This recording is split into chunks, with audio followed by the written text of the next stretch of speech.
बेलापुर नामक एक सुंदर गांव में विराज और हितेश नामक दो आदमी अगल बगल घरों में रहते थे। विराज उसकी पत्नी गीता के साथ एक छोटे घर में रहता था और उसी घर में पशुओं का पालन करने के कारण उसके पास बहुत सारा दही रह जाता था और इसी कारण वो उसके घर के सामने एक छोटा सा पानी पूरी का दुकान लगा के वहीं पे दही पूरी भी बेचता था। विराज का पड़ोसन हितेश उस गांव में सबसे ज्यादा अमीर था। इसी कारण वो गांव में सबसे बड़े घर में रहता था और कोई काम नहीं करता था। उसे बहुत गर्व भी था और सबसे बहुत अकड़ में बात करता था। एक दिन दोपहर के समय में विराज दही पूरी बेच रहा था। दही पूरी विशिष्ट रूप में बनाया हुआ नए तरीके का दही पूरी। आइए बाबू आइए, जल्दी आइए, एक प्लेट का सिर्फ 10 रुपए। आइए बाबू आइए। उसके ऐसे जोर जोर से चिल्लाने के कारण उस तरफ से गुजर रहे हर एक आदमी उसकी चीखें सुनकर उसके दुकान आके दही पूरी खाते हैं। लेकिन उसी समय उसके बगल वाले घर में सो रहे हितेश को विराज की आवाज सुनकर डर के मारे अचानक जाग उठता है। हाँ, इस आदमी की आवाज के वजह से मेरी अच्छी खासी नींद खुल गई। अगर आइंदा ऐसा नहीं होना है तो मुझे अभी जाकर इसे बता देना होगा। ये फैसला करके हितेश गुस्से में विराज के पास जाता है। अरे, ये तो सारे गांव में सबसे अमीर है। ये मेरे पास आ रहे हैं तो लगता है कि मेरे पास मौजूद सारे दही पूरी खत्म हो जाएंगे। विराज ऐसे सोचकर खुश होता है जब हितेश उसके दुकान आता है। अरे रे हितेश साहब, बोलिए ना, कितने दही पूरी बनाऊं मैं? विराज, मैं इधर दही पूरी खाने नहीं आया। तुम्हारी ये चीखें मुझे बहुत तंग कर रही है। हर रोज तुम दही पूरी करके चिल्लाकर मेरा चैन खराब कर रहे हो। तुम्हें पता है कि मैं किसी भी चीज का काबिल हूँ। अगर अगली बार ये चीखें मैंने सुना तो तुम्हारा घर और ये दुकान यहाँ नहीं रहेगा, समझे? साहब, मेरे चिल्लाने के कारण ही जा रहे लोग, आजू बाजू के लोग सारे यहाँ आके खा रहे हैं, वरना उनको पता भी नहीं चलेगा कि मैं दही पूरी बेच भी रहा हूँ। अगर नहीं चिल्लाऊंगा तो धंधा कैसे चलेगा साहब? इसलिए मुझे माफ कीजिए, पर मैं ऐसे नहीं कर पाऊंगा। तो फिर तुम एक काम करो, तुम्हारा ये घर मुझे दे दो, यानी तुम इसे मेरे नाम पे कर दो। मैं तुम्हें यहाँ से बहुत दूर एक बड़ा घर दूंगा, वहाँ तुम यही दुकान चला सकते हो। मुझे माफ कीजिए साहब, ये घर दिखने में छोटा ही क्यों ना हो, ये मेरे पापा का है। सालों से ये हमें जायदाद में मिल रहा है। इसे छोड़कर मैं नहीं जा पाऊंगा। आपके इन दोनों कामों को मैं नहीं कर पाऊंगा, मुझे माफ कीजिए। और वैसे भी यहाँ के और कोई पड़ोसी अब तक मुझे ये नहीं बोले कि मेरी चीखें उन्हें तंग कर रहे हैं। सिर्फ आप ही ऐसे कह रहे हो। मतलब तुम मुझे सवाल कर रहे हो? तुम्हारी इतनी जुर्रत? मुझे ना करने के लिए और मुझे सवाल करने के लिए तुम भुगतोगे। देख लेना, मैं ऐसा कुछ करूंगा कि तुम खुद यहाँ से तुम्हारा दुकान खाली करके चले जाओगे। ये कह के हितेश वहाँ से गुस्से में निकल जाता है।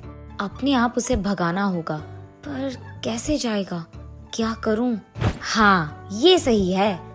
मैं उसके दुकान के एकदम आगे एक और बड़ा दुकान लगाऊंगा।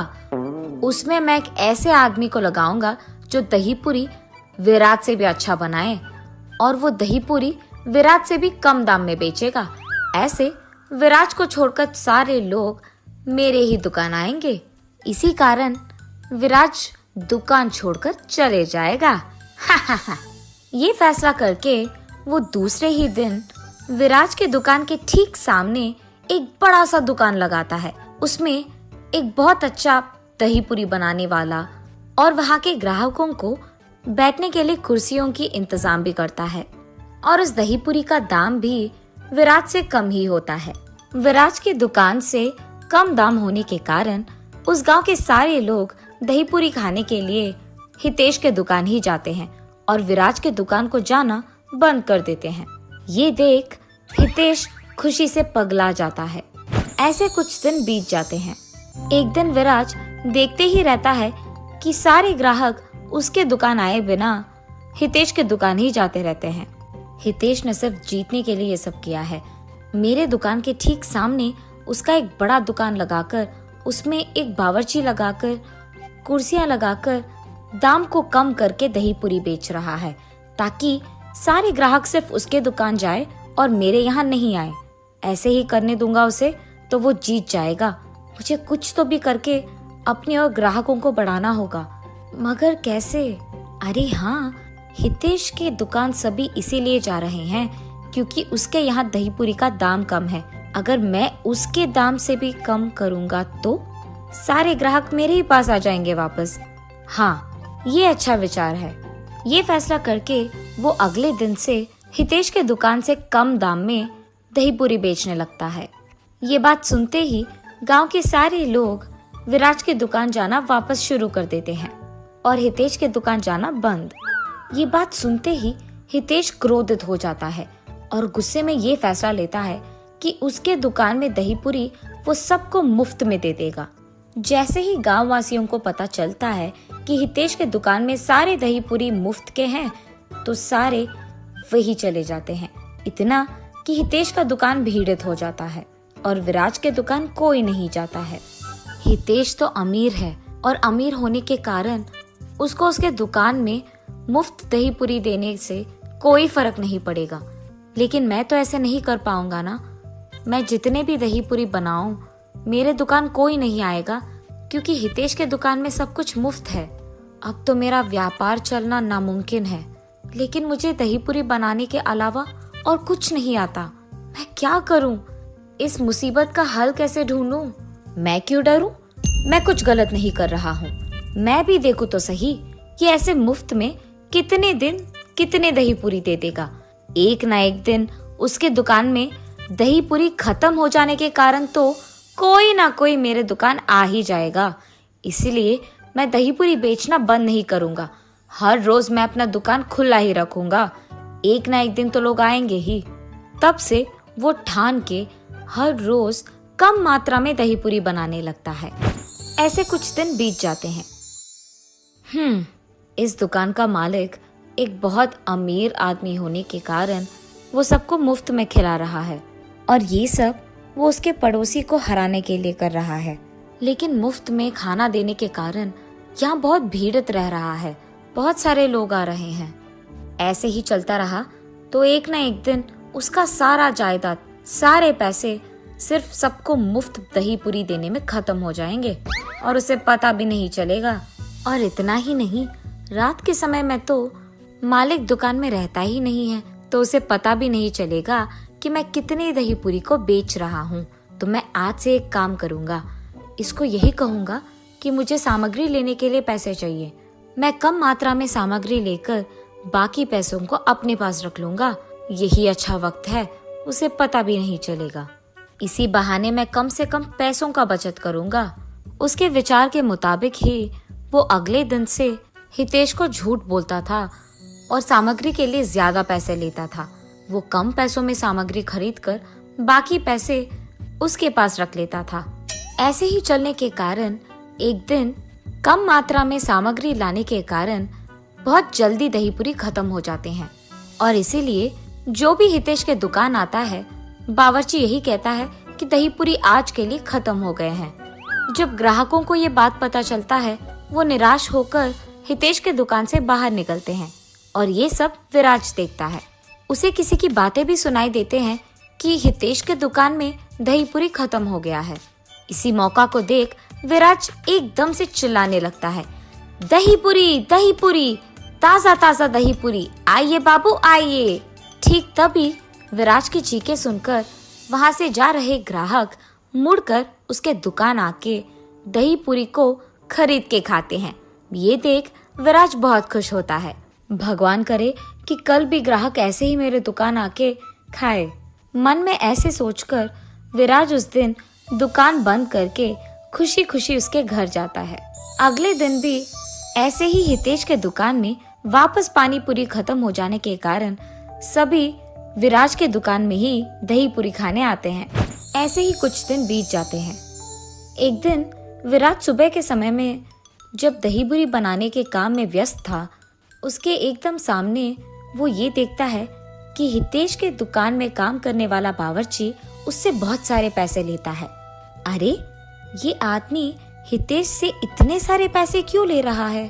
अगर सारे गांव को भी दही पूरी मुफ्त में खिलाना हो तो इतने सारे पैसे तो नहीं लगेंगे। दाल में कुछ तो काला है। ऐसे विराज सोचने ही लगता है कि इतने में हितेश के बावर्ची को वो पैसे लेकर कहीं जाते हुए विराज देखता है। इस समय में मेरे दुकान तो वैसे भी कोई नहीं आएगा। मैं इसका पीछा करके ये तो देख लूं कि ये इतने पैसों से कर क्या रहा है। ये फैसला करके वो उस आदमी का पीछा करने लगता है। हितेश का बावर्ची सामग्री खरीदने के लिए एक दुकान जाता है।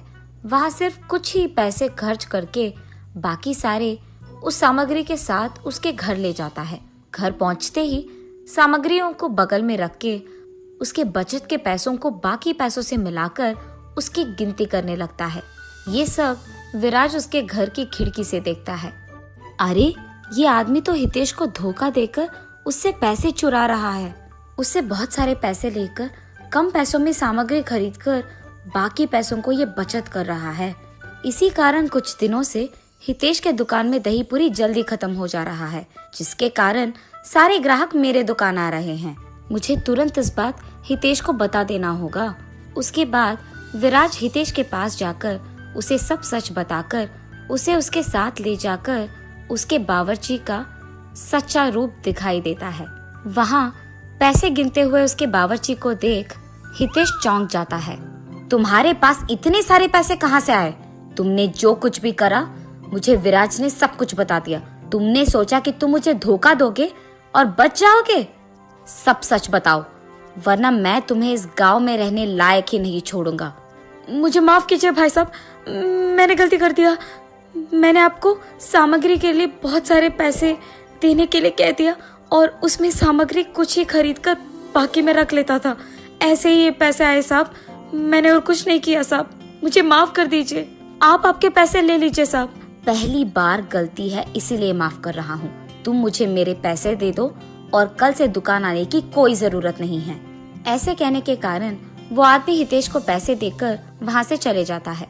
विराज, मुझे गर्व था कि मैं अमीर हूँ और इस गांव में सबसे बड़ा घर मेरा ही है।